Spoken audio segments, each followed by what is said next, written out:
for a while. So a few things I want to say to start. We want to talk about mites. This isn't going to be really instructional on how to do mite treatments, and I will talk about treatments, but that's information that you can find. You can find it online. You can find it in manufacturers' websites, and you find it on in the packages of the materials that you buy. And those are the instructions that you should be following anyways. To read the labels and apply the things like you're supposed to. Although I will talk about it. But I think I've been fixing things my whole life, and I'm a firm believer that in order to fix something, you have to understand how it works.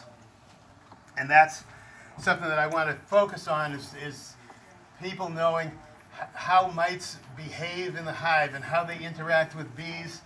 And if you understand what mites do and how they do it, it'll help you better make decisions about what to do with the mites in your hives and how to manage them.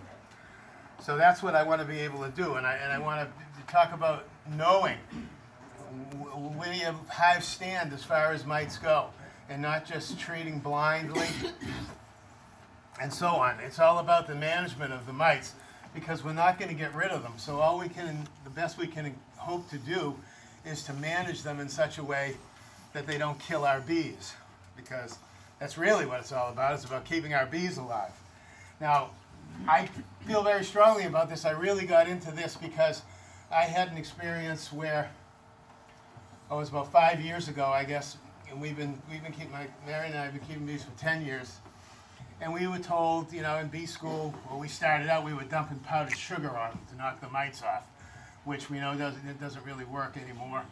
And then we were told, you do your mite treatment on August 1st. So that's when we used to do our mite treatment, August 1st. And then it changed. People noticed a little bit of a change, and it became, do your mite treatments on August 15th. So that 1 year, we had 4 colonies. We treated them with Mite Away quick strips on August 15th like we were supposed to. And in December, all 4 colonies died. And I was just devastated.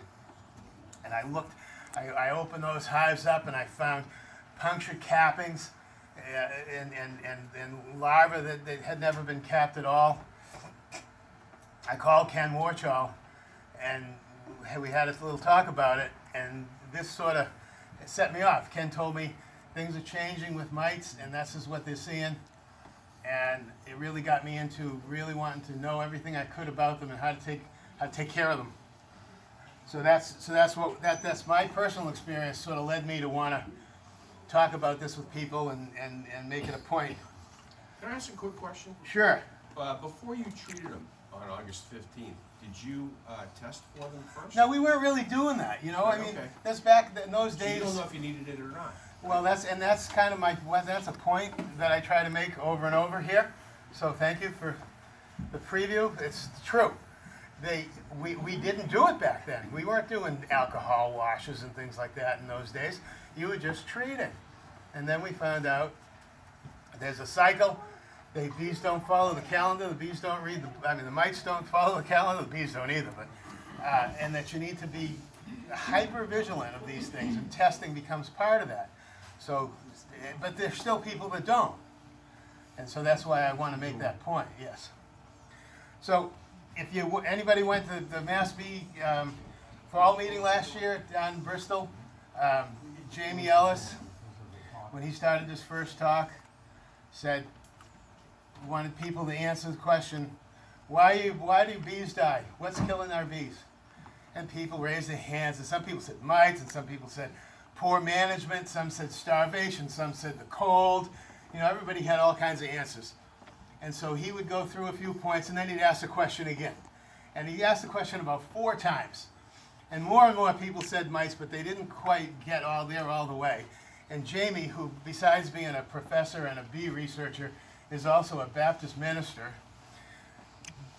did this minister thing, and he pranced back and forth in front of the room and said, "Varroa mites are killing your bees." And he said it about 7 times.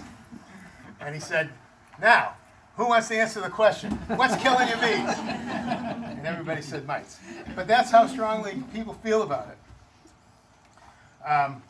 So if you read articles like Randy Oliver, people write about the answer to this problem being that we need to breed mite-resistant bees and mite-tolerant bees, and that's a very good dream to have, but we're not there yet.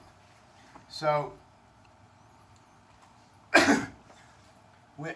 because a lot of that breeding's not being done, there's not a lot of availability of resistant bees. There are some, and hygienic bees, but not enough to meet the demands that we have for all the new beekeepers and all. So we're still using a lot of Italian packages, and for that reason, we're going to have to keep managing mites the way we do. So there are other things killing our bees. We know that, right? There's habitat issues. There's lack of forage, lack of quality nutrition. There's pesticides. There are other diseases that bees have too. But I say, and a lot of people agree with me, that the Varroa mite is considered to be the most destructive pest to honeybees and the most serious challenge that we as beekeepers face today.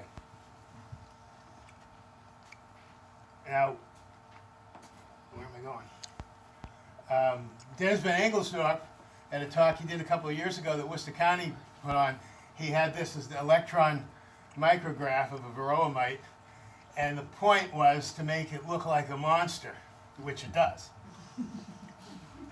And what he was saying was that people, you think about this thing, yeah, but it's so small, how much damage can it do? But if you want to think of this as, think of a creature that looks like that, the size of a dinner plate, attached to your abdomen, sucking your liver out. And that's about what your bees have to put up with having mites on them. So that little mite to a little honeybee is a big thing, and it is a monster and wants to kill it. So a couple of years ago, I don't think I talked about it here, but you may have heard about it. In Norfolk County, we put together a program which we called Varroa Control Groups, where we happened to have a member, Eric Studer, who does a lot of mapping type work. It was an idea that I had that Eric ran with, that we bought some software that we can do mapping, and we did a survey. We bought a package with a survey package from a Survey Monkey, so we did a really comprehensive survey. One of the biggest challenges is, of course, getting beekeepers to tell you where their hives are located. I had to promise that I wouldn't share the information with the state at all. Seriously, because people are hesitant, and I think probably some people in this room are too. They said we share the information only with us. We map the location of all, I can't say all, but at least of all the people who responded of where their apiaries are in Norfolk County.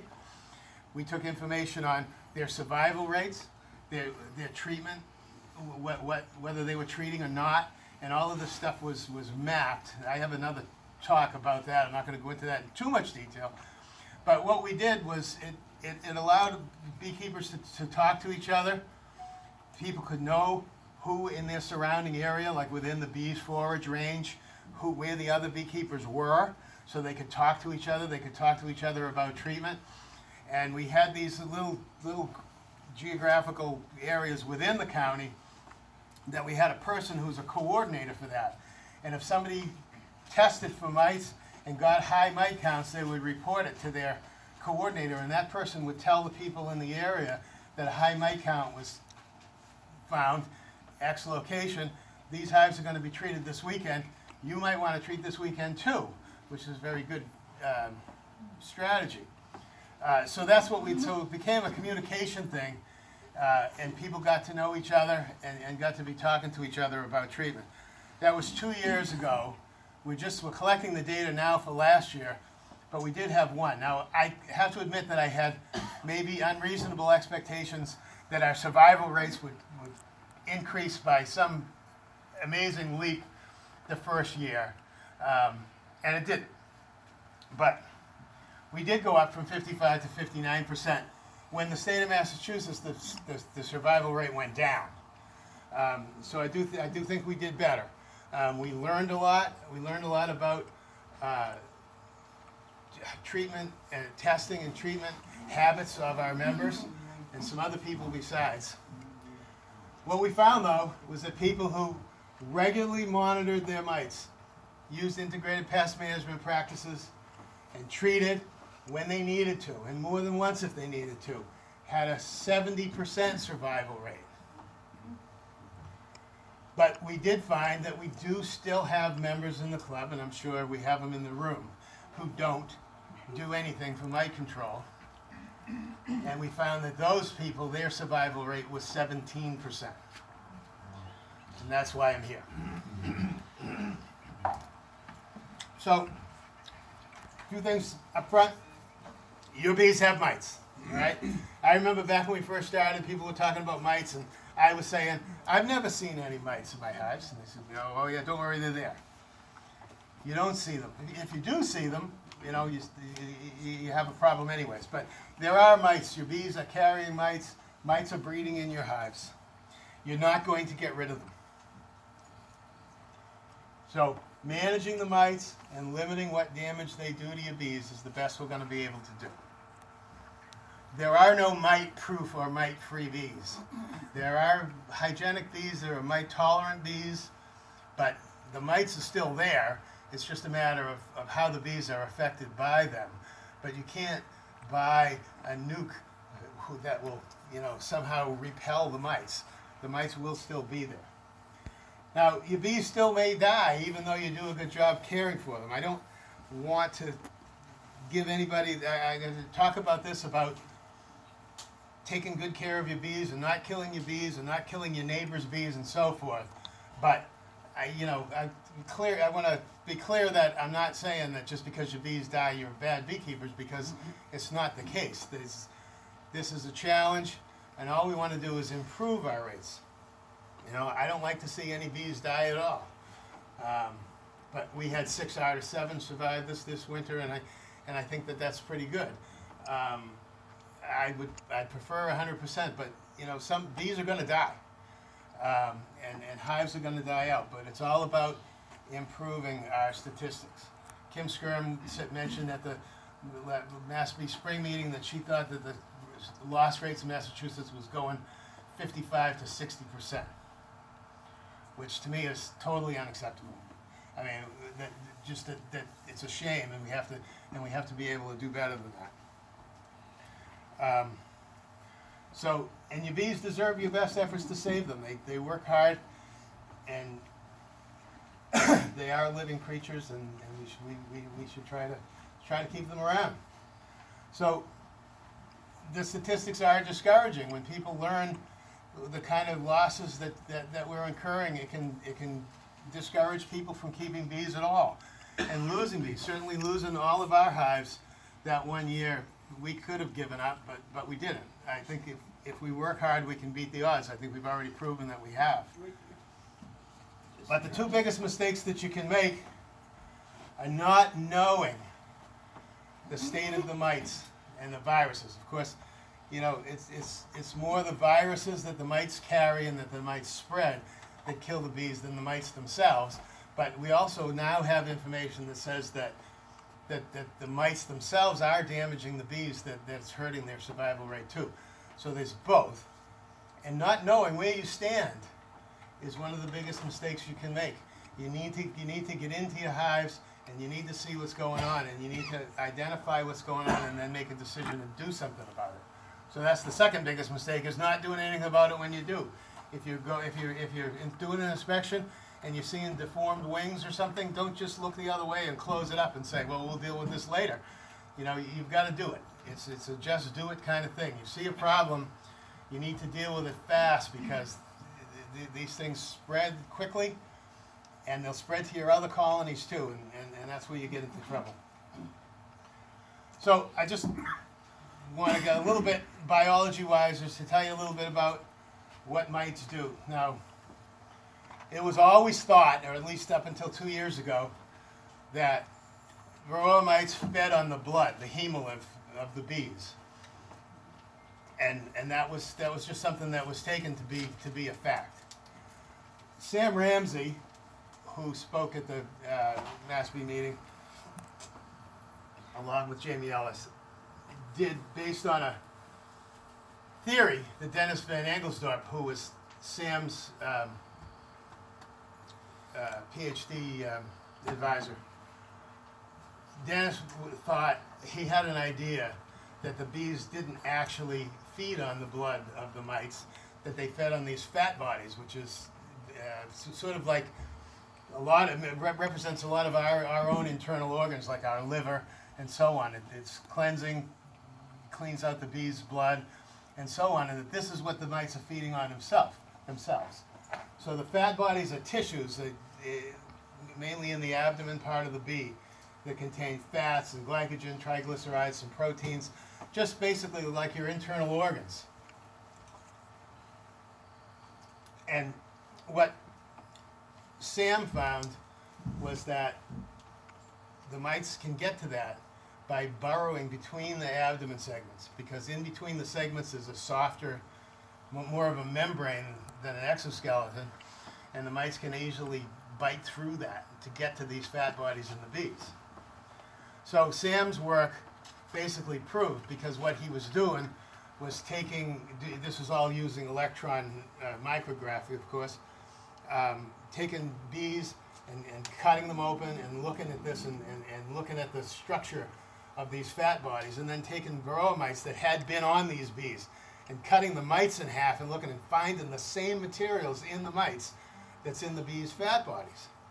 So this is a bit of a breakthrough, and he talked about this because this turns out to be very important.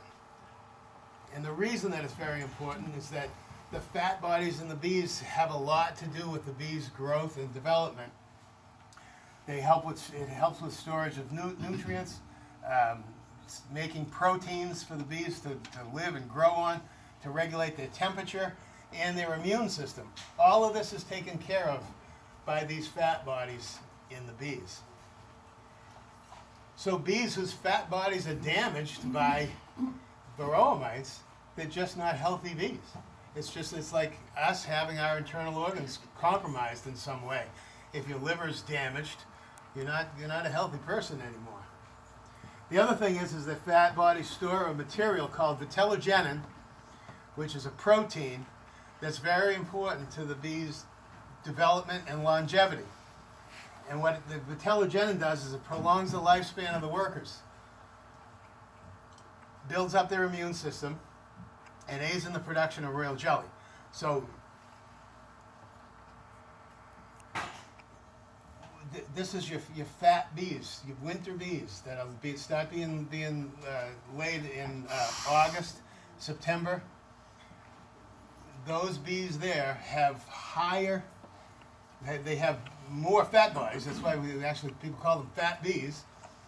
And they have more Vitello Jenin stores built up in the fat bodies there, which is the difference between, or one of the differences between the lifespan of an ordinary worker, an ordinary 42-day worker during the year that's going out foraging and dying, and these bees that live all the way through the winter. Well, one of the reasons they live longer through the winter is they don't go out to forage, but the other reason is that they have these extra, really, sort of fountain of youth type materials in their body that keep them going. And the other thing that it does is it allows for the nurse bees to make food for the brood. I mean, did you ever think about that? That maybe even in the late winter, before we even have a chance to put any pollen supplements on, we might be putting some sugar patties on, but we're not always putting pollen substitutes on in January, late January, early February. But a lot of queens start laying at that time. And they might not necessarily have pollen stored from the year before at all. So, did you ever stop to think about how the nurse bee is making food for this early brood? And it's the Vitello Jenin stored in their bodies that allows them to do that. So these winter bees that have lived now, in theory, till late January, early February, the queen starts laying eggs. These bees can manufacture brood food right within their own bodies because of this Vitello Jenin that they have built up in their own bodies. So when Sam Ramsey was talking about this, I had all kinds of light bulbs going off. Say, all of a sudden people were going, so that this explains what the problem is, right? Is that if your mite levels are high in late August, early September, and here's your winter bees now are being raised, and the mites are feeding on the very thing that's going to allow these bees to live through the winter. So if you're if you're having an incidence where your hives are dying out, February, March, usually what happens is the collapses that occur because of virus infestation in the hives, and the viruses take over, and the bees all leave. And we thought they all just left to die, but it turns out they go out into other hives to propagate the viruses. But that'll happen in December, maybe even November. So you get past that point, you get past the New Year's Day, you think, okay, I got past the whole virus thing, I got past the whole Varroa collapse thing, maybe. Now you've got the second problem, which is that your bees were not, maybe they weren't totally virus infested, but the bees were damaged, and their fat bodies were damaged, and now the bees, they have a shorter lifespan, so they're not going to make it. The bees don't, the workers that are in the hive, the overwintered bees, don't live long enough to get to the point where the queen starts laying and you start to have some new bees. And so the population just dwindles and dwindles. I'm sure you've seen this if you're watching, especially when you have infrared cameras, you can see this. You see the size of the cluster, and then as you get into February and into March, the cluster size is decreasing, and it gets to the point where there's not enough bees to keep any brood that there is warm anyways, or keep themselves warm, keep the queen warm, and the cluster dies out completely. And people say, well, yeah, it was that March cold snap that killed them, but it wasn't really. It was the fact that there weren't enough bees left to keep the other bees warm. So even though, yeah, you might think it was the cold that killed them, it was actually the mites. And the other thing, like I said, that happens is that maybe the bees do live long enough, but now we'll get into March, and the queen's starts laying like crazy, and there's snow on the ground still, and we don't have any spring bulbs to get us our pollen, and we may or may not be feeding pollen substitute at that point, and all of this new brood can't be fed, and it doesn't live. A lot of spring dead-outs you actually find dead larvae within the hive, and they died because they weren't fed.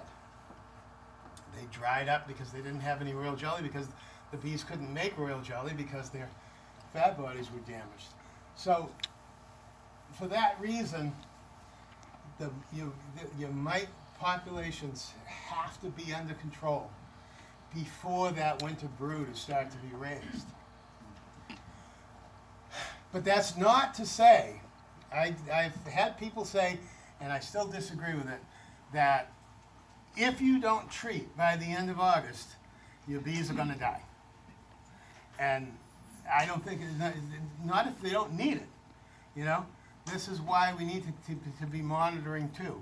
I said population under control, but it doesn't mean if I do mite counts and I'm getting counts 0, 1 type counts in the end of August, there's no need to treat yet. But you've got to repeat that. Maybe you want to repeat that mid-September and again at the end of September. Go to every 2 weeks when you start to get that point, because at some point that mite population will increase. But if you just do a treatment at the end of August when you don't have a problem, and then the population increases in September and you already treated, those winter bees, once again, are going to be compromised, and you're still going to have a problem. And what's the negative aspect of treating if there aren't that many mites? What's the negative aspect? The negative. Well, for one thing, is that you don't want to use treatments too often, especially a formic acid type treatment. Because it's bad for the bees. Yeah, I mean, I'm not going to use it, one hit now and then 2 weeks later. So basically, you're wasting your opportunities. You know, I mean, even oxalic acid, you know, advice is that 3 times a year is enough. So if you do it when you didn't need it, now you don't have these options available when you do. Or if you do, you're going to hurt your bees in the course of trying to take care of the mites. So treating at exactly the right time is really the best strategy, and you have to know when that is. So that's why I say population's under control and now closely monitored to make sure that you've taken care of the mites when your winter bees are being raised. How often are we going into the hive? You say actively managed. Well, I mean, we go in weekly in the spring and swarm season and so on. Back off a little bit, maybe every 2 weeks during the summer. We're doing mite counts at least once a month, and then you know, we're recording what we see, and you know, we talk about it, we think about it to say, well, yeah, you know, the mite levels are starting to increase a little bit, so maybe we better test again in 2 weeks. You know, and I know we're killing 300 bees every time we do this, but it's better than killing them all. You know, so that's why I'm a big fan of observing and thinking and making decisions rather than doing things by calendars, because everybody's conditions vary, and you've got to make decisions based on what you're seeing. But the goal here is to have that mite population down when at the critical point, which is early fall. But it's still doing it at the right time. So again, mite levels must be under. See, I get ahead of myself. See, I didn't say treat by mid-August. I said make sure that they're under control. Be aware of where they are. And it doesn't. And even if you do get a high count and do a treatment, it doesn't mean you stop paying attention, because I've seen levels rebound. Sometimes there's a post-treatment rebound that happens, and you've got it. So you do have to stay on top of these things. And sometimes it means doing another treatment, but you want to do another treatment of a different material instead, but only if you need it. I think that's really, you know, one of the big things I try to say is that we only do these things if we really need them. And you need to follow through with that all the way until winter, because I always do a late fall, early winter oxalic acid dribble, which I do just sort of prophylactically. I'm not doing my mite count in, you know, December 1st, but we'll just do that to knock down the mites that still happen to be living on the bees there. So back now to how mites behave in the hives. The mites have two phases of their lives, if you will. They have the phoretic phase and the reproductive phase. Now, phoretic is a word that you hear talk about phoretic mites, and all that means is that they're the mites that are riding around on the bees. That's what phoresis is one species of animal is transported by another one for whatever reason. The mites climb onto adult bees so the bees can basically walk them around the hive. And what they're looking for is brood cells, open larvae cells to climb into so that the mites can breed, because they breed in the brood cells. So mites are going to be prevalent on nurse bees, because the nurse bees are the ones that are taking care of the brood. So the mites are riding around on the nurse bees to get into the brood cells. And that's the reason that when you do an alcohol wash, or if you do a sugar roll too, but I'll talk about that too, about why I don't like that, from a frame of brood, because you want to get nurse bees, because the nurse bees are the ones that have the mites on them. If you take one of those outside frames that you got some bees that are storing some honey in, or nectar in, and you do those, you're probably going to get low counts, because there aren't any mites on those. The mites are on the bees that are in the brood nest. So that's very important to do that. And then very important, of course, that you don't get the queen when you do that. But because the very frame that you're taking that you get a good bee sample from is probably the frame that you're going to find the queen on anyways.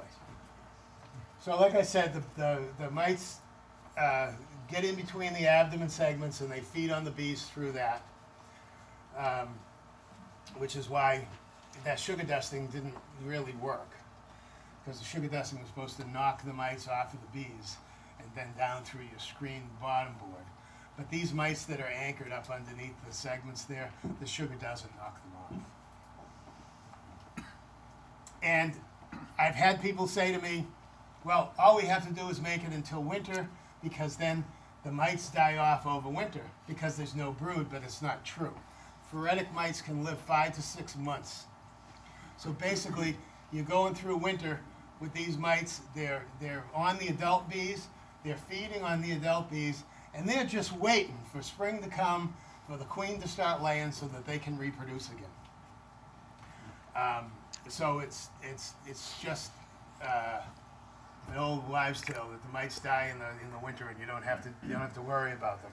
And that's the reason for doing a oxalic acid treatment early winter, is to knock those mites off, because at that point there most of the mites are phoretic, and you'll knock those down, and then there won't be so many to start multiplying again in the spring. It gives you a good head start in the spring.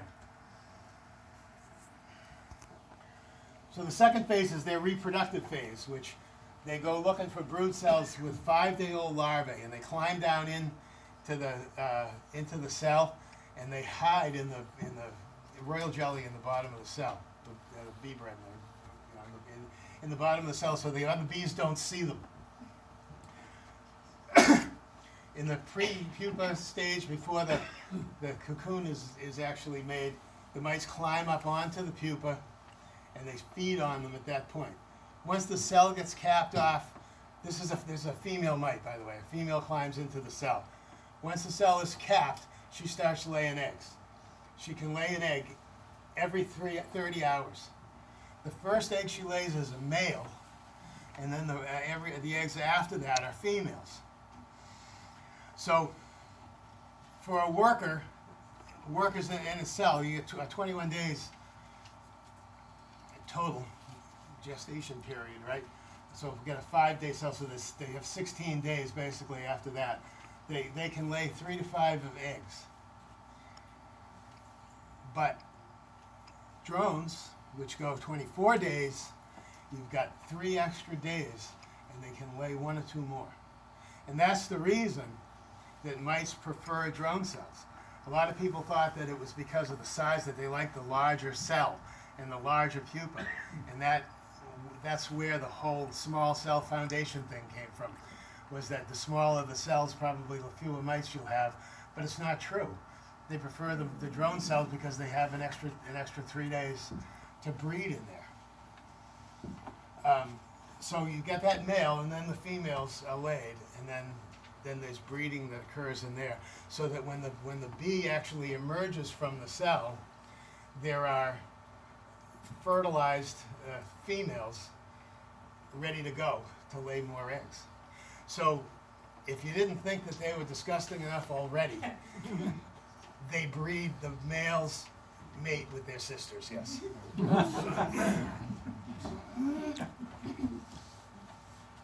So, your duty as a beekeeper is to pay attention. The greatest tool you have in your bee toolbox is your eyes and your brain, to look and see what's going on. There are telltale signs of having a problem. Besides testing, there are visual signs too. You know what they are, you can get an idea of what's going on.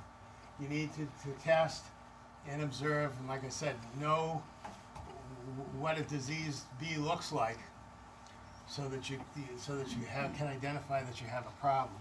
What are some of the visual signs? I'll show you. I like pictures, but I go through the words and then we'll do pictures. And then think about what you're seeing. If you see something that you don't recognize, ask somebody. Our first year people probably all have mentors, right? Everybody's got somebody that you can lean on, right? There's plenty of people in this club with plenty of experience that can help you. If you see something that doesn't look right, but you're not sure what it is, don't just close the thing up and walk away. Get some help, and then do something about it. Once you find a problem, you need to act on it, especially with viruses. It really takes quick action. It's not like, next week. I know we all have lives outside of keeping our bees. If we're not commercial beekeepers, people have jobs and families and everything else, but you really got to try to find the time to take care of these issues when you see them before they get out of hand. So it's a little extreme. Dennis Van Engelstove said this, and he said, you wouldn't let your dog die because you didn't get to the vets when he was sick, so why would you let your bees die?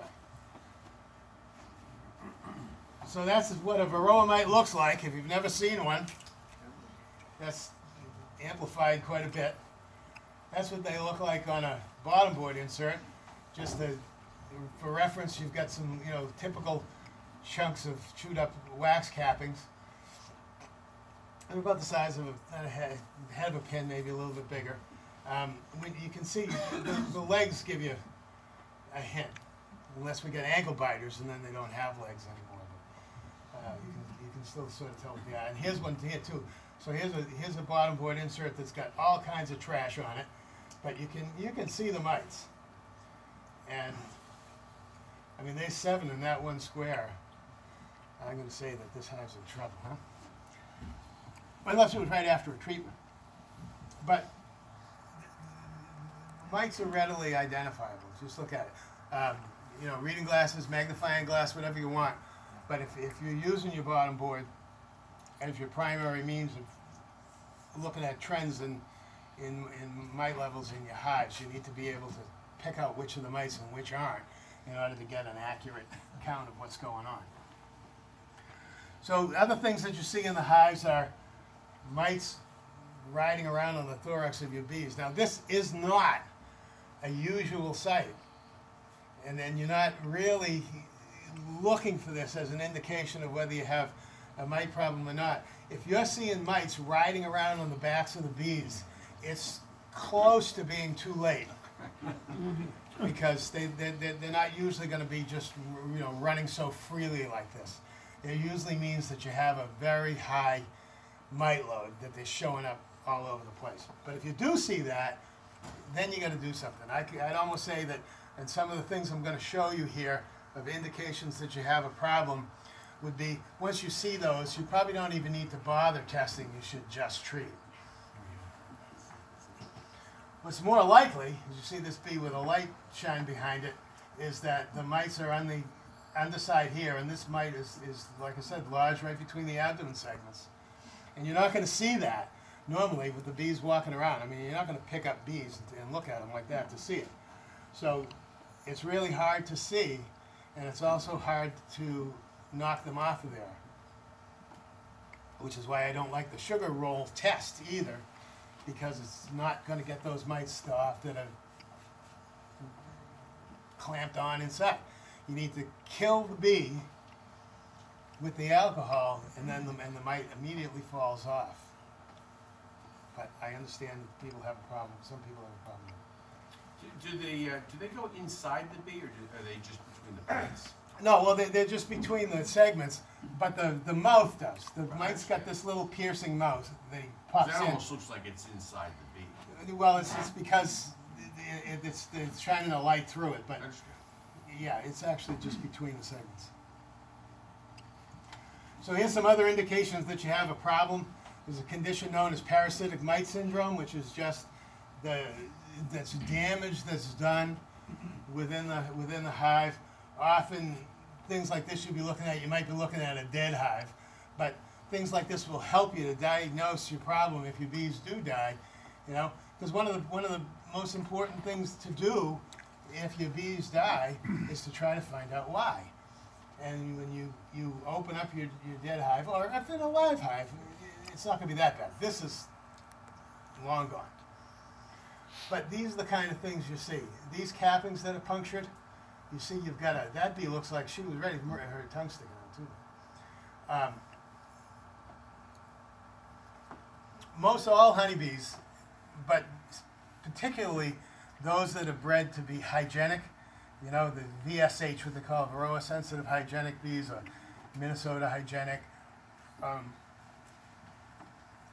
they're not, again, resistant, they're not mite proof.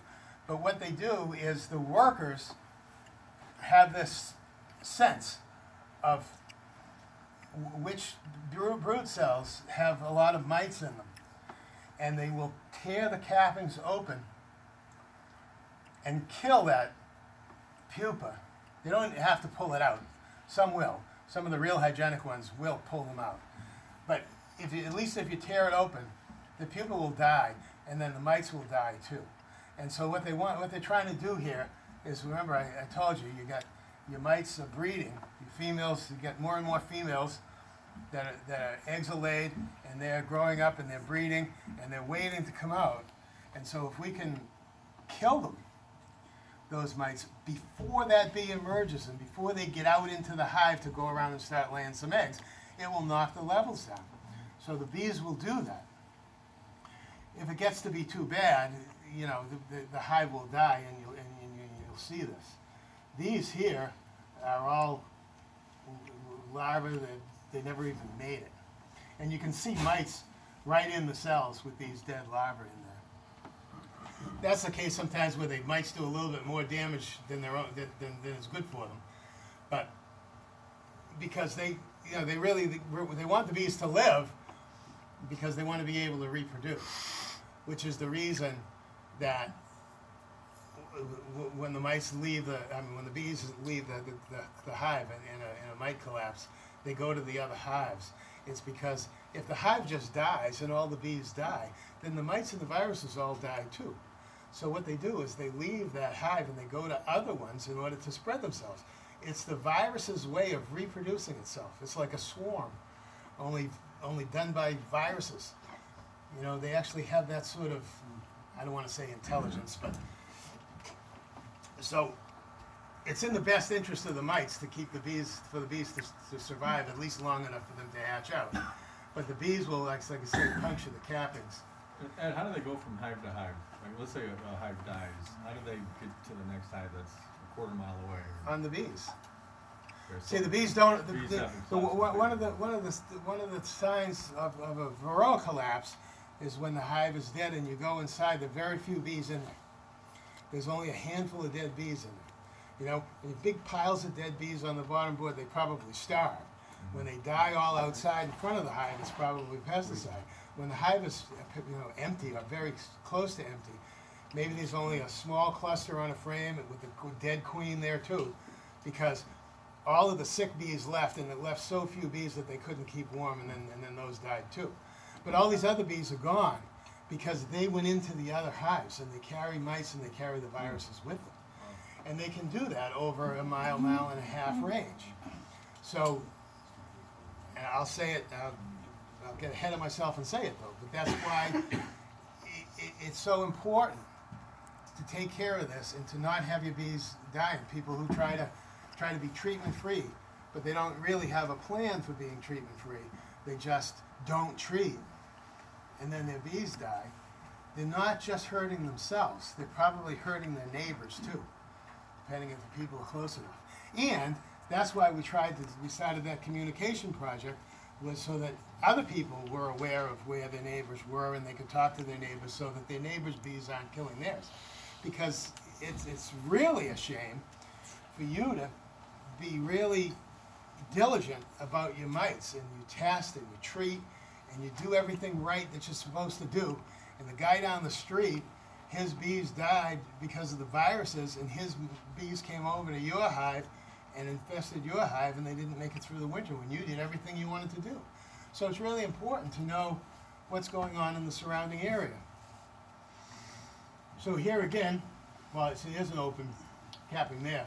What we wanted to show you here was mite excrement, which is the mites, when they eat the fat bodies, what they have left over is a material called guanine, which is white crystals. It just looks like salt crystals or whatever, that the mites are just pooping out on the edges of the brood cells. You'll see this in a dead hive. You'll see it in live hives too.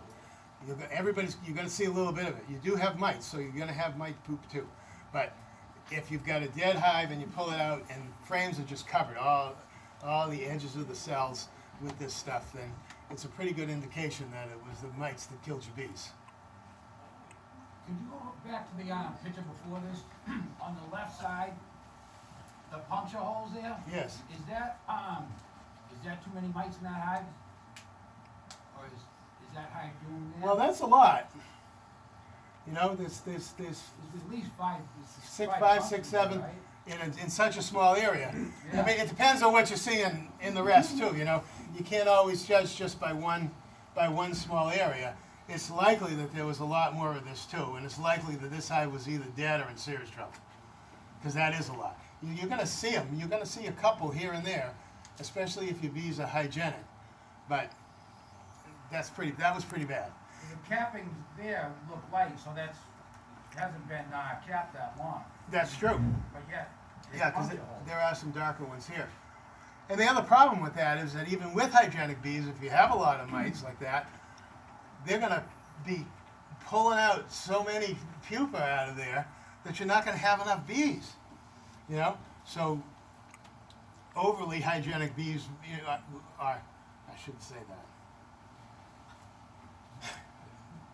It's important to keep the mites under control, even if you have hygienic bees, because if your hive's really overrun with mites, then the bees are going to kill all the brood, and then you're not going to have any bees. So that's why, even though you have resistant bees, you still need to stay on top of it. And that too. See, now this is here's a dead hive here, because you got dead bees in the cells, and you've got all of this guanine material all over the place here. People might say that, oh, well, they starved because you got all these bees head first in the cells, but this hive had a mite problem besides. And same thing here. You see the mites right inside the uncapped. Here's another pupa that was uncapped. If you see things like this in a live hive, you better do something about it pretty quickly. So, I had this in here where I added the other stuff based on the research like Sam Ramsey's research and all too. But again, just so you know, a worker's lifespan can be reduced by 50%. And that's even during the years. Obviously we talked about why it was a problem for winter bees, but it's a problem all the time, where your workers are short in life, especially since what they're doing at the end of their life is foraging. And now if their lifespan is shortened, they're not doing as much foraging. You're not going to get honey production. They're not going to have honey stores. They're not going to have pollen stores, because they're not living so long, and it's cutting into the tail end of their life cycle. They found wax gland damage, food-making glands damaged, and mite damage has found to be responsible for reduced sperm count in drones, which is really important if you're raising queens, or everybody's raising queens at some time, right? You have a swarm, or you do a split, or whatever else, and your drones are compromised, or other drones in the area are compromised, and now you're going to have insufficiently mated queens. And we do see that. We see more and more of that through the years, that queens that last a year or even less, that they just peter out. And so they may have mated with the right number of drones, but they didn't get filled up with sperm like they needed to, and it's shortening their lives. So there's just so many things that you see that so many problems that mites are causing us. So still, I think probably the biggest problem that we have is with the viruses, or at least what's causing the major colony collapse, hive collapses. It's not colony collapse disorder, but and there are a number of different viruses. The Formwing virus is number one. This black queen cell virus, you notice, because your queen cells turn black. The bee paralysis viruses, chronic bee, acute bee, and Israeli, all have physical symptoms that you can see, and I'll show you those in a minute too. Cashmere virus you can't detect, other than it's spread by the mites, and it will kill your bees. So this is the Formwing virus. Why is it called that, right? So you get these shriveled up wings. Now this bee, she would have just emerged. They only live a day or two. They're either so sick because of the virus that they die, or the other bees will kill them in the cases that they're really bad. Did you see that? Is it already all over? Well, no. If you see a lot of it, it is. All right. You may see one or two. I mean, I've seen, I've seen a deformed wing or two in a hive that was otherwise healthy and made it through the winter. These viruses are there. The viruses are living in the hives, but it's just like, hive beetles and some of these other things, that they do exist, but a strong colony is able to manage it or live through it, So the viruses are there, but they don't really spread without a vector. That's what the mite is called, as a vector, meaning it transmits. The mite is biting into a bee that has that virus, and then they're going out and they're biting into other bees, and they're spreading the virus around in the hives. So if you see it, it's time to do something. But no, I wouldn't say no, the hive's not doomed, unless you've got a whole frame with deformed wings all over it. Yeah, maybe. But it's always worth a try. And if you haven't treated yet, that's the point that I would treat. And you might save it, and you might not. As another, this is really severe. That she has almost no wings at all. It's really sad. But yes, if you do see deformed wings, then you better get to work. The bee paralysis virus, both the chronic bee paralysis virus and the Israeli, have some of the similar symptoms. One of them is this black, greasy-looking bee. No body hairs. They're shiny. They look like they're wet. They look like they've had oil dripped on them or something. They tend to wander around aimlessly on the ground or on blades of grass in front of the hive or whatever. They just don't seem to have any purpose in life. That's a good sign of a paralysis virus. And the other is the shortened abdomen. As you see, these bees, they have hers is a little bit longer. They didn't all get in there, but and like that one there too. The abdomen almost looks round rather than oval or elongated, and that's a symptom of these bee paralysis viruses too. So if you see these things, you got a problem too. In the life cycle of a mite, do we have to be worried about, let's say a hive dies and we have drawn comb, and when we go back in the spring now to put in a new package, do we have to worry about the mites being in the drawn comb, or do No. they die? The mites die as soon as the bees die, or shortly thereafter, because there's no food. There's nothing for mites to feed on other than bees. So no, it's not a problem at all. They say the honeybees have been around 5 million years, in part because they've been very resourceful. Why can't they learn to respond to the problem and pluck off the mites? Well, I think they are in a lot of in some ways, but it's slow. So one of the things that has been observed is that originally, Varroa mites have been around for a long time too. We only think they've been around for 25 years, but they actually have been around much longer than I that. never had Varroa mite problems when I started 35 years ago. That's right, because you didn't have Asian honeybees. You see, that was the thing, was that for hundreds of years, in Russia, particularly in the part of Russia that's closest to China, and these bees, and they're, like I said, they're Asian. They're Apis cerana, Asian honeybees, have learned to basically tolerate the mites. That the bees and the mites have been living together pretty well, and the bees basically had adapted to them, and they're living with them and managing them themselves, just like you said.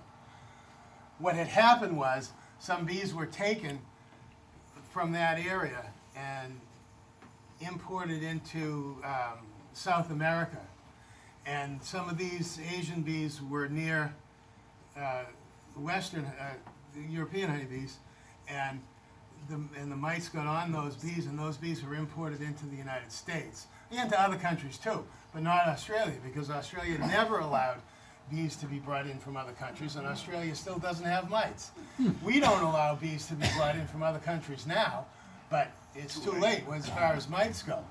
So our Did bees, all this take place in 1987? Because that's the year I have in my mind yeah, when that's Varroa mites came to be a big problem. that's about right. I don't have the exact date because, you know, I don't think history class should be about memorizing dates, but you're in the right neighborhood. So they really haven't had enough time to develop, you know, to really come up with any sort of adaptation yet, but they're starting to, and this is what we're finding in the ankle biters and in the more resistant bees and in the hygienic bees, is that they're working on it, but it's slow, and we have to pay the price for that. All right, I gotta go. I gotta move. So this is what we've learned. This is called horizontal transmission, because vertical transmission would be that diseases were passed like from mothers to children or whatever. Horizontal transmission is B to B. Not only your colonies, other people's colonies too. So the decision to not treat a colony affects your bees and other people's bees too. And for that reason, it's considered to be good practice that if you do a mite count in your bee yard and one colony tests high, you treat them all, because those bees are going to be leaving to infect the others. And if you have a communication system going with your neighbors to tell them that you had a high mite count and you're doing the treatment too, I think that can really help. So people have said that they've seen bees with mites on them. Bees leave mites on flowers, like a mite fell off. Now it's not going to live very long because it doesn't have a bee to feed on, but another forager might happen to come along and the mite climbs onto that bee and they bring it back to the hive. It can happen. Mainly, you know, a lot pass from bee to bee within the colony, drifting to other colonies. And so this is the mite bomb theory. It's been proven by people marking bees and allowing a colony to collapse, and then going out in the surrounding area and inspecting hives and finding the marked bees in the other hives. So we know it happens. So that's the sick virus, mite infected bees go out into other hives. The other problem we have is other bees coming into yours, or your bees robbing the neighbor's bees who's have viruses and mites in them too. So now robin protection has a whole new level of importance, in that we're not just trying to keep the bees from stealing the food out of your hives. You're trying to you want to keep the robbers out of your hives, because they might be bringing mites in, they might be bringing viruses in. So I've been keeping robbing protection on practically year round. Very short window maybe of honey flow that my entrances are open all the way, but it's a serious problem to consider. So there's two ways for this to happen. Like I said, the Varroa collapse is that we always thought that the sick bees were just leaving the hive to go die out in the woods somewhere, so they wouldn't affect the rest of the hive, but it turns out that it's not true. They go to other colonies in order to reproduce the virus. It's propagation of the viruses. What you have in your hive, as I said, is either no bees at all, just a handful of bees, and the cluster was too small to carry on, and you usually do find the queen in the middle of that cluster. Sometimes she's even alive. You actually find a live queen.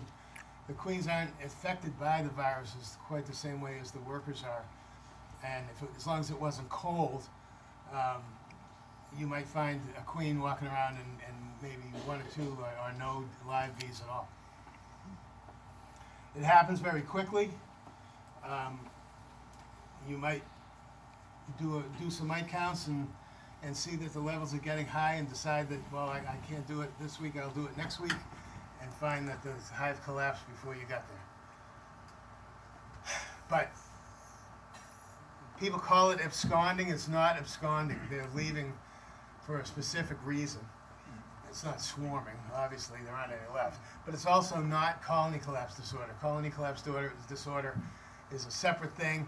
It's a symptom rather than an actual condition. But what we call this is we call Varroa collapse. So what is I thought absconding was anything that wasn't a swarm. The bees take off because they don't want to be home. What is Okay, it? but these bees are taking off because they're full of propagating mites. their viruses They're full because of they're mites and sick. they're You know, That's it's what just they a do. difference. It's just terminology that absconding would be done for a different reason. You want to call it what it is. If the bees died because of the mites, they died because of the mites. You know, I mean, there's no reason to sugarcoat anything. We want to be sure. So the other thing that can happen, like I said earlier, was this dwindling. The bees, their lifespans are shortened, and so the population slowly decreases all the way through the winter, going into the spring until there's not enough bees left to keep them warm, and the colony dies out. It can happen from December to April. You know, food available and they're not able to make food because the mites damage their pathways. So I say all these things. So we've been seeing, not so much this year, but the last 3 or 4 years, we've been having these cold snaps in March. You know, you have some warm weather in February, and the queens start laying, and then we get, you know, a week of 5-degree weather in March like that. And these colonies that have in reduced population, they can't keep the brood warm. They can't keep themselves warm, and they die out.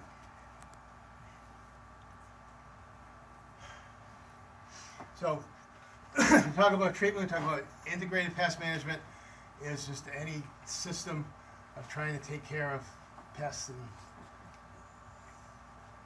what time is it? Oh, yeah, good.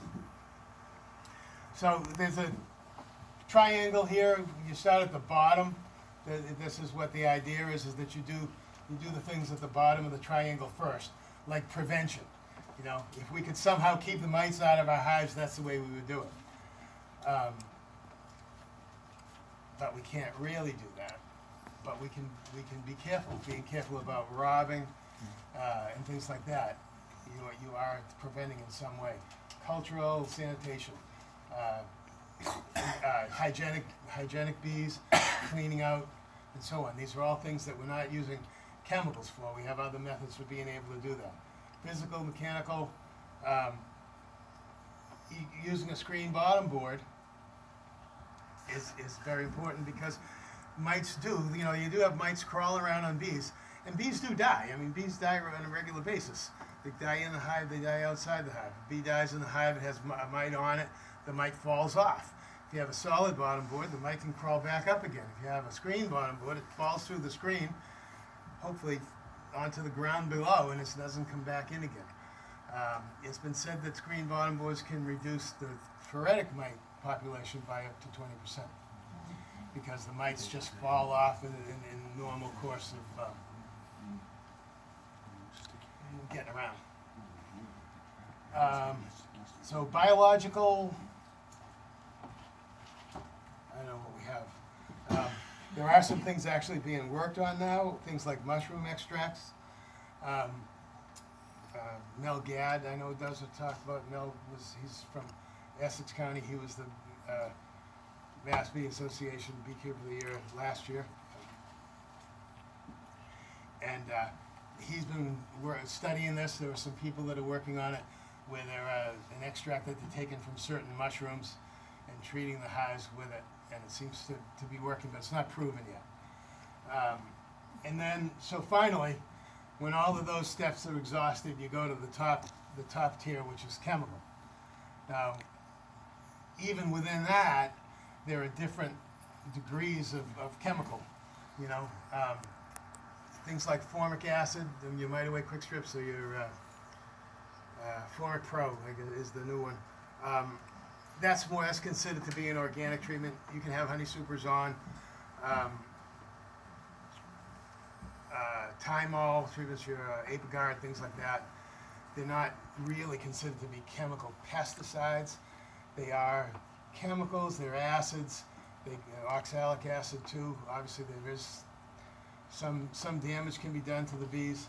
And then you have other things like your apavir, which is an amitraz, is an actual pesticide, and some of these others, coumaphos and fluvalinate, which a lot of these things, these being true pesticides like that, the bees have developed resistance to some of these things. But they all fall in there at the top. If you need them, you need them. So the idea is to try to use your other methods, but again, stay on top of it, and then go to the chemical treatments if you have to. So that's a screen bottom board. Like I said, mites fall through the screen. Some of your hygienic bees or your bees that are being bred for grooming behavior, they call, is that the workers will clean mites off of other bees. If they happen to see a bee with a mite on it, they'll knock them off. So if you have a screen bottom board, they'll fall through the screen. So that's another thing that's being done and being worked on in breeding bees to have these grooming behaviors besides ankle biting and so on. About 20% of the mites fall through. And then you can put that insert in. A lot of people put it in for the winter anyway, so they try to keep too much cold air out of it. But you can use it at any time to do a quick mite count. You can stick the insert in, coat it with oil or Crisco or something, so the mites actually stick to it. Crisco is too expensive. Put it in for 72 hours and pull it out again. I think 24 hours isn't long enough. You don't get an accurate count. Most people use a threshold of 25 mites per 24-hour period fall on the bottom board to be your treatment level. The inserts that have the grids on them make it easier to count, because once you're getting up to a couple hundred mites, it's hard to. When do you pull your inserts? Like now, or soon, May. Maybe another week or so? Yeah. Sorry? Do you use your inserts now with new packages or hives that have overwintered? Hives that have overwintered? It depended on the weather. What I'm saying is if we just installed last weekend, would you be checking for mites? Oh, no, not, well, you're gonna have the insert in now because it gets cool at night. Right. And so on, but you can anytime you can pull it out and look at it and see about having mites on it, sure. There's, depending on where the packages come from, there's different opinions about whether the packages have, came with mites or not, but you can always pull it out and look at it. And then the insert gives you a clue about other things that are going on too. You'll see rows of chewed up cappings. So if you have, 4 or 5 rows, you know that you got bees across 4 or 5 frames. It's really good to do that in the early spring too. If you don't have any other means for knowing how strong your colony is, just slide the board out and see how many. Clean the board off, put it in. A couple of days later, you take it out again. You've got 5 or 6 rows. You only have 2 rows or 1 row of chewed up cappings. You only have a couple of frames of bees in there. If there's nothing but sugar crystals, you know that they ran out of food and they're eating the sugar on top. So there's a lot of things that your insert can tell you, and so you should learn to use it, to read it. Like I said, I'm a big fan of observation. The other thing we can do is we can use drone furnish, these green frames with larger cells that the bees build drone comb on, and you're going to have mites. More mites are going to breed. The mites like to breed in the larger cells. So the idea is that the bees will build this out. The queen will only lay unfertilized eggs in there because they're larger cells. And you'll breed a whole bunch of mites, but you have to be really careful about your timing, because you've got to get that frame out of there before those drones emerge, or else you've just made a mite factory within your hive. So it's very important. Your drones are going to emerge 24 days. You want to leave them in there as long as possible to get the mites out and to make sure that mice have all bred in there and they're ready. So, 21, 22, you might want to get it out. But like I said, you got to be sure. If you slip by a couple of days and those drones come out, you just caused yourself some trouble. What about, like, say, every once in a while you get some frames that have some big patches of drone cells on them, how much of that would you let slide? Well, you can tear it open. Yeah. Sometimes you get it on the bottom of a frame, whatever. Just rip it open and look and see what you've got for mice in there too. Yeah. Or just cut it out. Some of that. If you're using the drone cell frame idea, as soon as they're capped is a good time to take them out.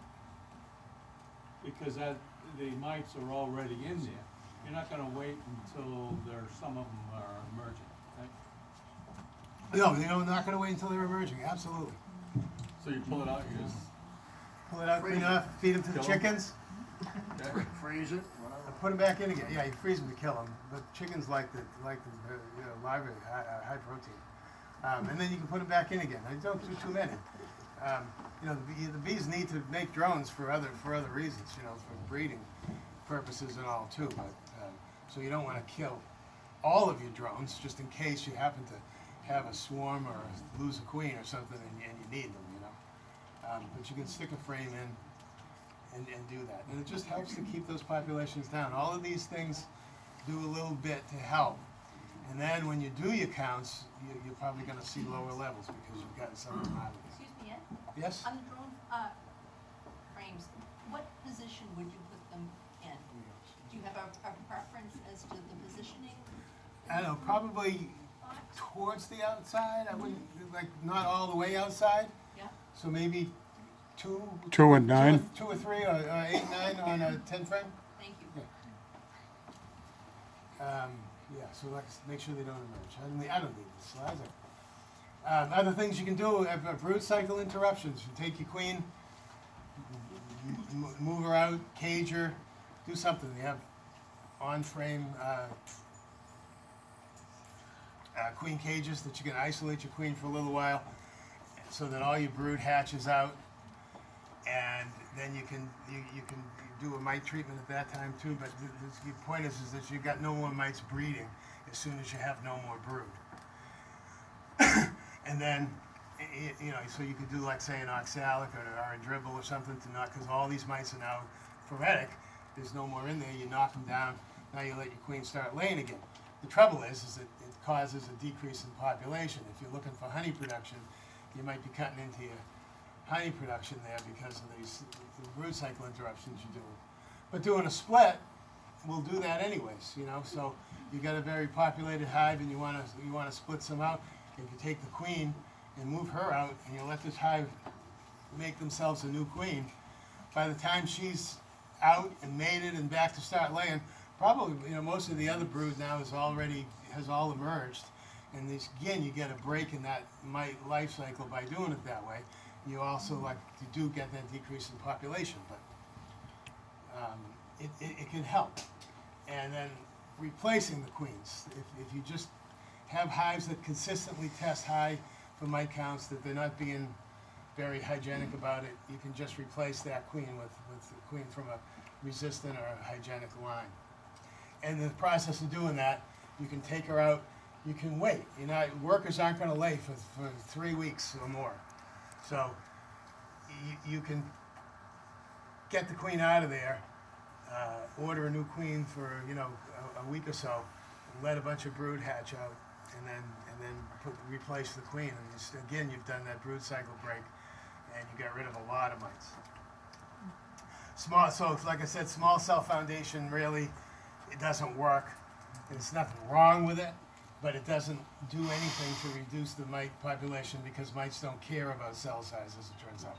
It's not so much the cell size as it is when the bees get small, they mature faster, so you can cut off a couple of days.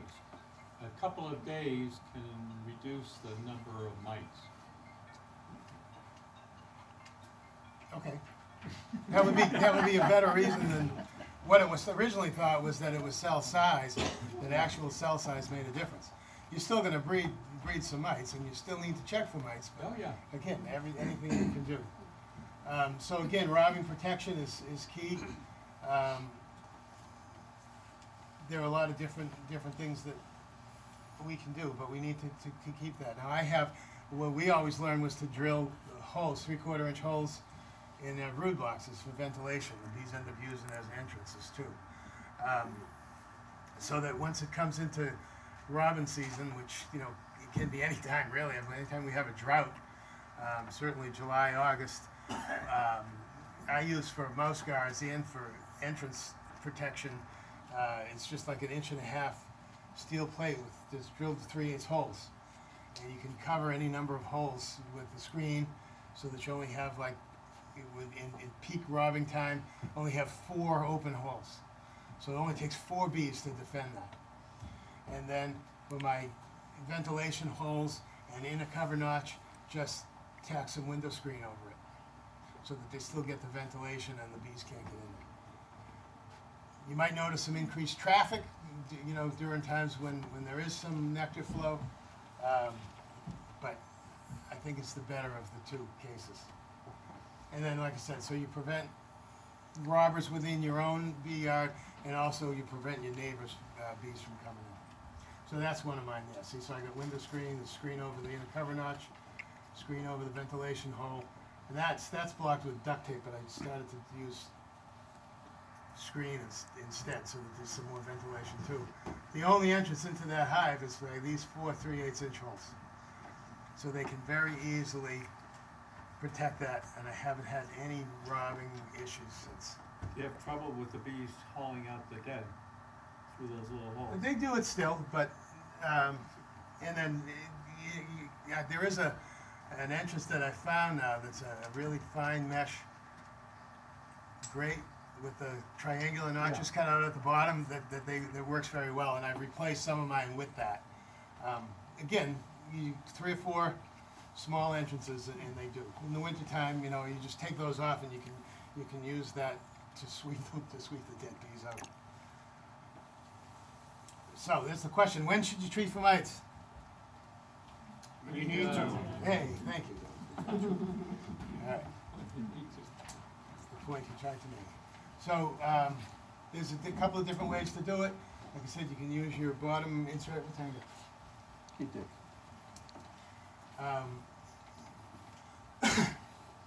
Insert in your bottom board. Look at a 48 to 72 hour drop. Oh, 15 mites they're doing now.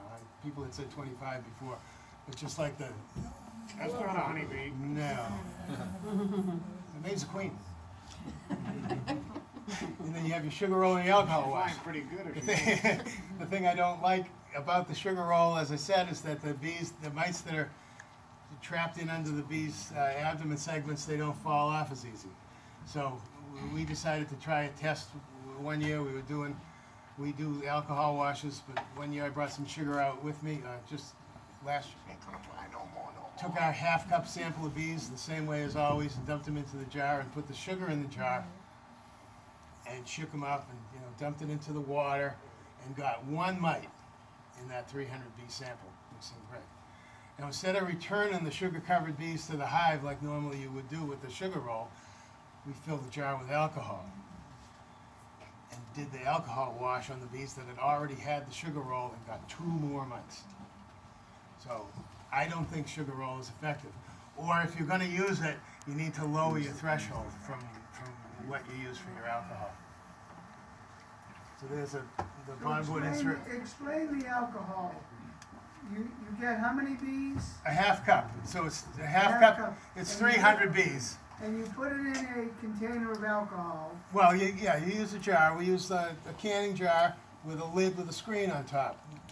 1/8 inch, number 8 hardware cloth.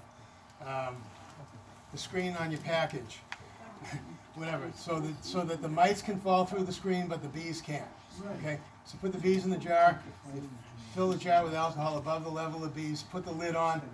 Shake it up for a minute. Shake it. Make sure you get the bees shaken up and get the mites off of there. And then just take that. We use a white plastic dishpan and dump the alcohol out into the pan and you can count the mites floating in the alcohol. And then you can strain that alcohol in a coffee filter to use it again. And then we'll take the mites, the bees, and dump them out of the jar into the dish pan and see if we missed, because sometimes you get an extra one in there with them too. It's still not drinkable. So you've got 300 bees, and the threshold that we're talking about now is 2%. So it's 6 mites. 6 mites in a 300 bee sample.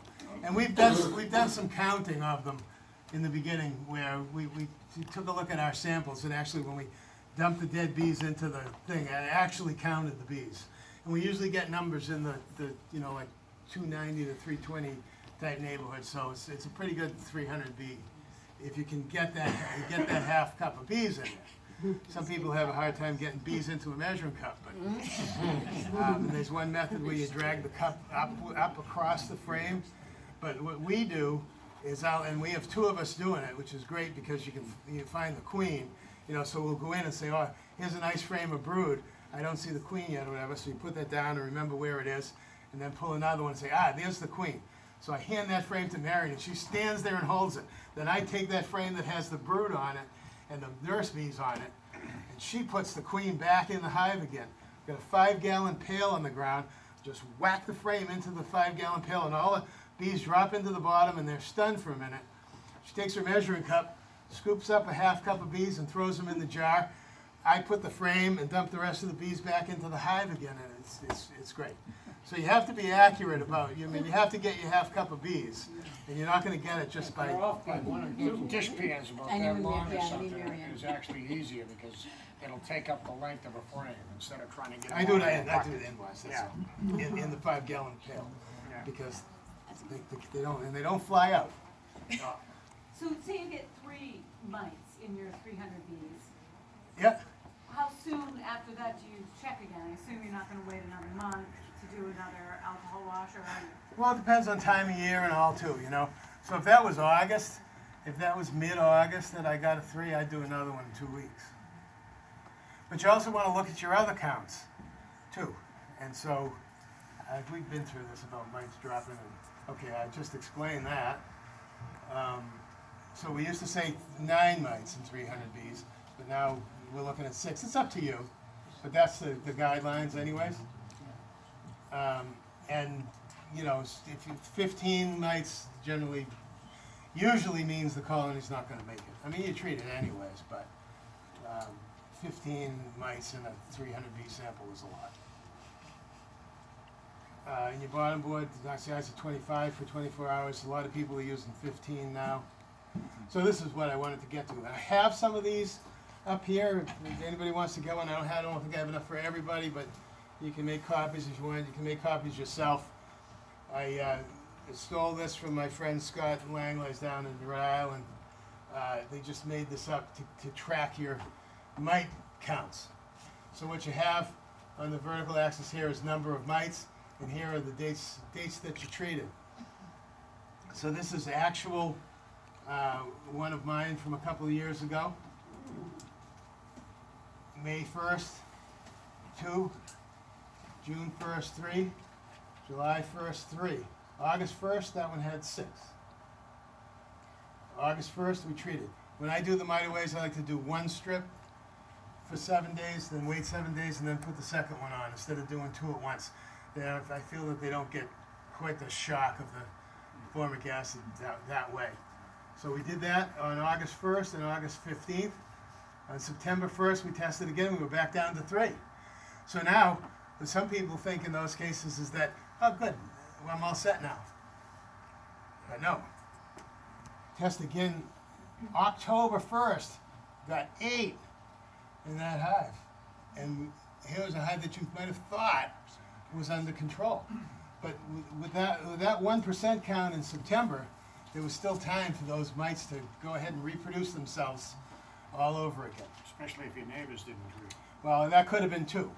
I don't have too many beekeepers too close to us, but that may have happened. I don't know where they came from. All I know is that they were there, and it's a good thing I checked. So we did an oxalic dribble on October 1st, and then went back in on October 15th and got a count of 3. And those bees made it through the winter nicely. So you want to do that. You make copies of this. You can do it for all your hives or do it for all your tests. And our whole yard full of bees, this, maybe we were lucky enough that this was the first one, right? That was Because using the alcohol. we treat them all. That's using alcohol, yeah. You know, because you start going through your hives and say, oh, good, low count here, low count here, low count here. You get to the last one and the count is high, you're going to treat them all anyways. In the back. Ed, you said you put one strip on for 7 days, you leave it there, wait another 7 days, and then add a second strip? Well, actually, you take it out. I mean, You took out that first Yeah. strip, okay, you didn't leave it in? no. Okay. And the timing's different for the Formwing Pros now too, but those instructions are given in the Mite Away application instructions. It is a allowable method to do it instead of the two strips. But you do one strip for 7 days and then you give them a 7-day break and then the second strip for 7 days. So it does take 21 days. And if you get a high count in October like that, it's probably a little too late to do it that way. That's what happened to us last year. We had to do the double strips because we were treating it in September. Yeah, temperature sensitive too, so we just. Right. Where do Varroa mites come from initially? I mean, it sounds like they spread the hive. I don't know. Where did they originally come from? I really don't. A beekeeper reported bees. So this is They what just had spread happened. And they just, This is what happened last year, as we were doing counts. I didn't record, or we didn't do many. But June 1st, July, even August 5th only had a count of 3. And September 1st only a count of 2. And I was like, wow, we're making it through the year here with no mite issues, right? So I'm not treating in this October, August, September time frame because my counts aren't high. But now I know that it's going to happen. So even though we had a count of 2 on September 1st, we did test again on September 15th and got 7. Yes, sir. Do you alternate treatments? You've mentioned Mite Away quick strips, formic acid. Do you alternate treatments? Well, I just use the oxalic acid to dribble. The dribble? Yeah. What do you think about the vape, oxalic acid vape? It's fine. You have to be more careful. You can hurt yourself. More, you know, you have to be very careful about using the acid gas respirator and everything else. But it works. They both work. you tried hop guard at all? One year we did use hop guard, and I didn't like it. Didn't have good results. Populations really decreased over the winter. The hives barely came out of the winter. It's messy, sticky, messy liquid, and the bees chew all the comb out from behind the strips. Really? Because they get the stuff on there, and you end up with these bands chewed out of your frames. And I never used it again. It just. You mentioned Randy Oliver earlier. Have you read any of his articles about the blue shop towel method that he was thinking about working on experimenting? Is there any I'm sure it works. I mean, this is the way a lot of these treatments work, like the hop guard, like the Thymol, Avogard, whatever, is that there's a foreign material in the hive, and the bees are going to try to get it out. So if you put blue shop towels in your hive, you'd end up finding them out in front anyways. But since the blue shop towels are impregnated with oxalic acid, the bees touch that in the course of doing this. And I don't know why those blue shop towels, maybe they're easy for the bees to pull apart or whatever. But the point is that we put something in the hive that the bees don't want there. So they try to clean it out, and it means that they come into contact with it, and it burns the legs off of the mice. That's what oxalic acid does. So no matter, however you get that material in there, it's doing the same thing. When you do the dribble, you have to make sure that you dribble the liquid onto the bees, not onto the frames or anywhere else. It has to go on the bees. Then the other bees clean it off, and they touch it, and it kills the mice that are on it. So it's bees coming into contact with the acid that kills the mice. So it's just another method of introducing it in there. And as soon as that method was approved, I'd try it. With the OA dribble, there was some talk one time about it's not good for the bees to actually ingest it with the sugar syrup. It's suggested that you feed them.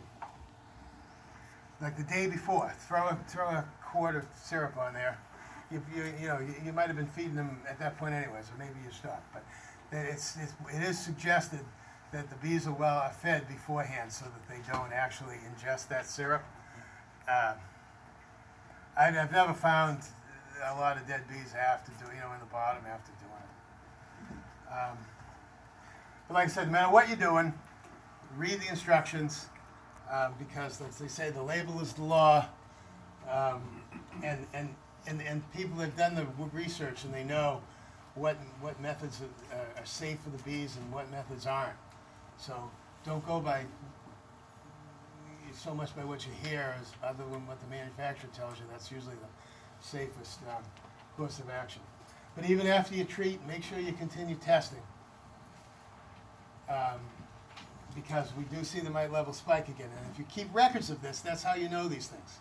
That's why I think record keeping is so important, because you can look back. I can look back at all of those charts and I can see what our history has told me that mite levels go up and down. So don't assume that the mites are gone. You prove it to yourself. When there's a raffle and there's food, so Okay. wherever you want to wind up. That's why I asked, how long did I have it? She didn't mean it. So there are some treatments that are no longer recommended to be used. Apistan, which is a fluvalinate, Coumaphos and check mites, this organophosphates. The mites have developed resistance to these things. People use them too much. They left them in the hives for too long. And chemical insecticides tend to do that. When you're using the Apivar strips, I think they're saying 42 days now, when originally it was 45. But the problem with leaving them in longer than that is that as that concentration of that insecticide decreases to really weak levels, it doesn't really kill the mites at all. All it does is it boosts their resistance to it. So you've got to make sure you get those things out of there. Mite Away quick strips don't. They tell you to remove them, but you don't even have the bees will remove them. But actual chemical insecticides, you have a real problem. The bees are going to develop resistance to Apivar at some point. The mites develop the resistance. Yes, thank you. I'd say that, do that. Hopefully the bees are resistant to it already, right? I know what you meant. Yeah. So sugar dusting no longer recommended. I've already gone into it. I get ahead of myself, right? So Mite Away quick strips are a formic acid gel that vaporizes or sublimates inside the hive. You put the strips between your brood chambers, and you can add extra boxes just to give them more space. Where do you put the one? Where do you put the one? If you just do one strip, I put it in the middle. You just You know, smack in the middle of the brood area. yeah, you look and see where they are. Some clusters are offset. And put it on top of there. So your 7-day treatment is 2 strips for 7 days. This is Mite Away quick strips. The new Formic Pro, which is going to eventually replace the Mite Away quick strips, is slightly different because it vaporizes at a different rate.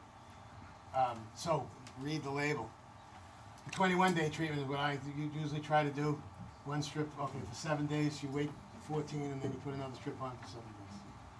You can use it with honey supers on. That's one of the things I like about it. You wait But- 7, not 14. Otherwise, you're 28. Yeah. It's in other words, on day 14, you change the strips. I missaid that. Put the strip on for 7, and then give them 7 days break, and then put another one on. Temperature, very important. If it's too cool, the stuff doesn't vaporize.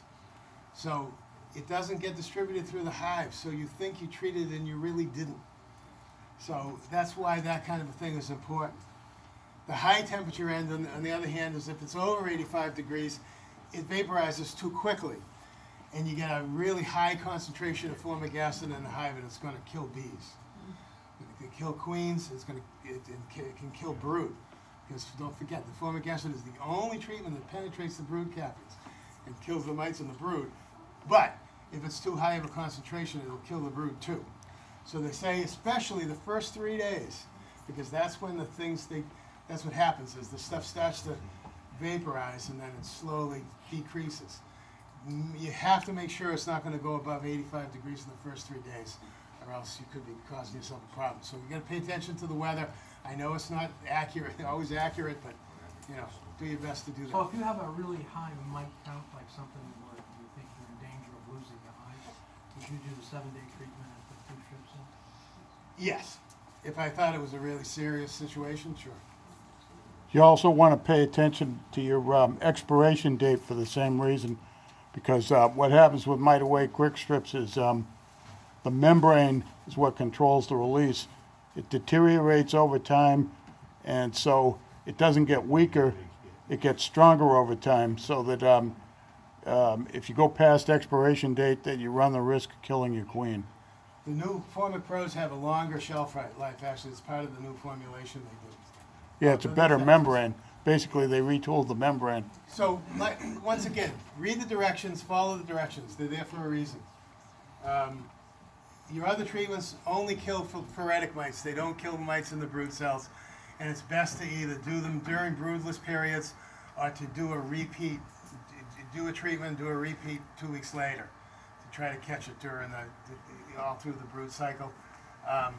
Oxalic acid, you can buy the pure stuff. Brushy Mountain was the one that was licensed to sell it, and they're not anymore, and I don't know if anybody's picked it up yet. Factory paint.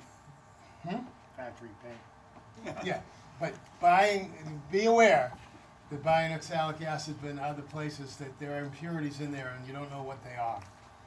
So I would want to buy the known pure stuff myself, but you still can. You can't have honey supers on there when you do most of these other treatments. That's the dribble. You figured it out. You buy a 35-gram packet of oxalic acid that's used to get from Brushy Mountain anyways. And I think they want a liter of syrup, so it's 2.5 cups of water, 3 cups of sugar. And you fill it, you on bees. You don't want to dump it in spaces between frames where there aren't any bees. And just dribble it across 5 cc's per, what you call a seam of bees, which is the space between frames. But no more than 50 cc's in the whole colony. So you got to look and use it where use it where most of the bees are. You usually end up with doing 5 seams on top and 5 seams on the bottom. I just split the boxes. I just hold it up for like 45 degrees. And do the bottom one, drop it down, do the top one. We're doing this on a 45-degree day. We're not taking the hive apart before we do this. Vaporization is actually sublimation because we're taking a solid material and making a vapor out of it. The important things are to be careful about clean off your screen or your bottom board from all the wax particles because they can ignite. I know somebody that actually lit a hive up.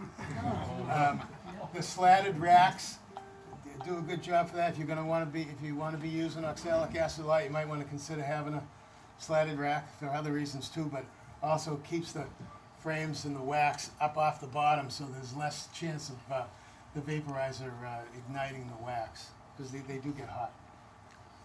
So that's what you do. You stick it in the front, cover up all the holes. Apivar is a strip, like I said, it's got amitraz on it.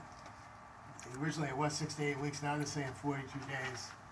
It's not temperature dependent, but it is a chemical insecticide, so you should be aware of that. That's what you're using. Some people don't want to use those type of materials. Why 2 weeks after you can't have it? What? After the super's come on. Because it's still in the bees got it. They're still carrying around. And they're going to be walking up on your honey frames and tracking it in. So that's how those strips go in there.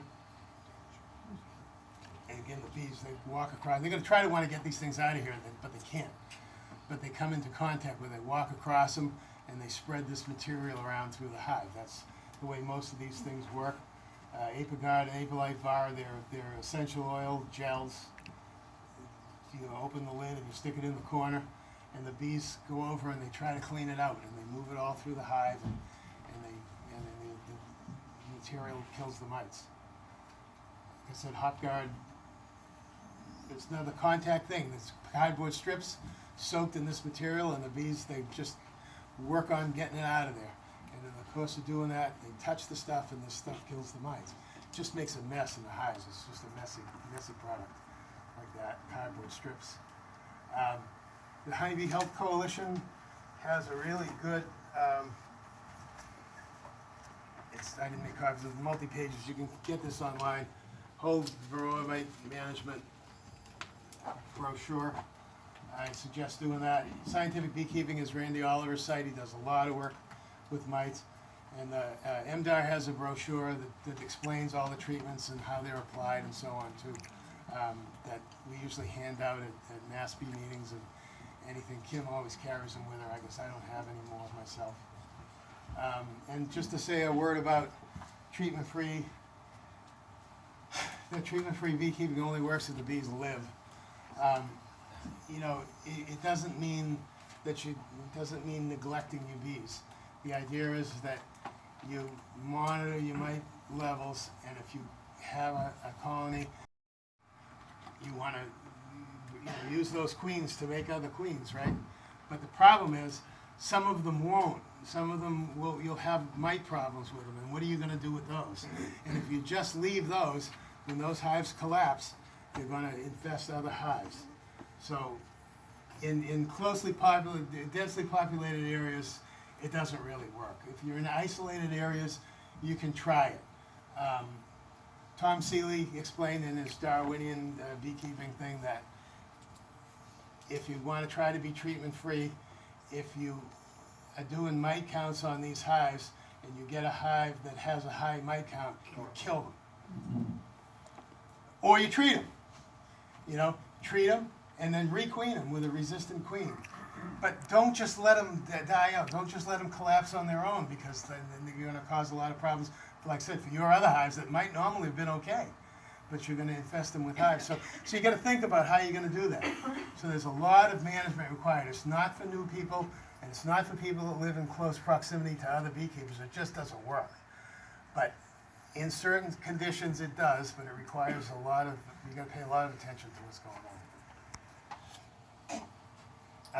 So you want to start with resistant stock, and like I said, you can treat and requeen until you get there. It's going to take a long time.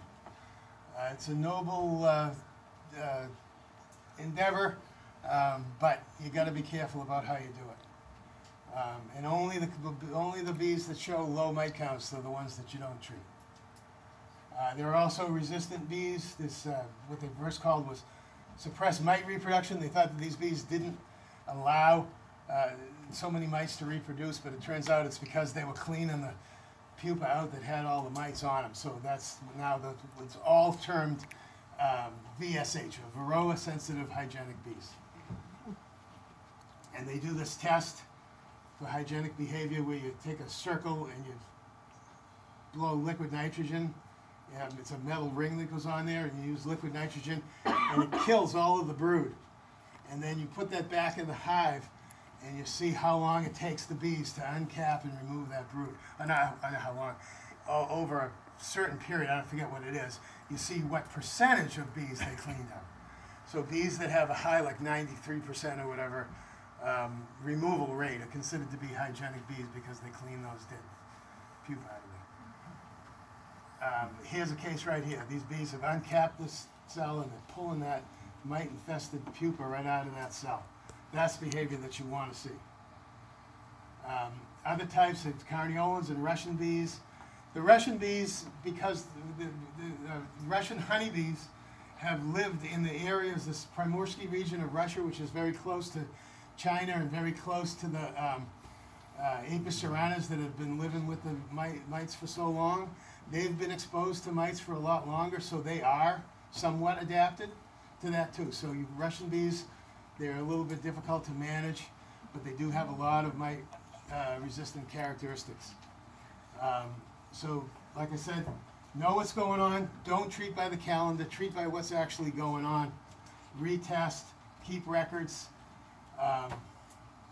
And the bees that do survive, split them. Raise queens off of them. Do whatever you want. But the bees that you want to be propagating here, the bees you want to be carrying on in your yards are the bees that survive the winter. And then hopefully your survival rates will increase over time. But we got to keep reading the things that beekeepers are doing. So you got to stay up on this all the time because the old school stuff doesn't apply. Things change all the time. So read and learn and come to meetings like you're doing now. Your bees are dependent on it.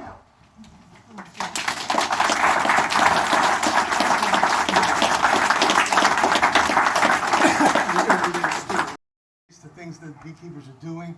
So you got to stay up on this all the time because the old school stuff doesn't apply. Things change all the time. So read and learn and come to meetings like you're doing now. Your bees are dependent on it.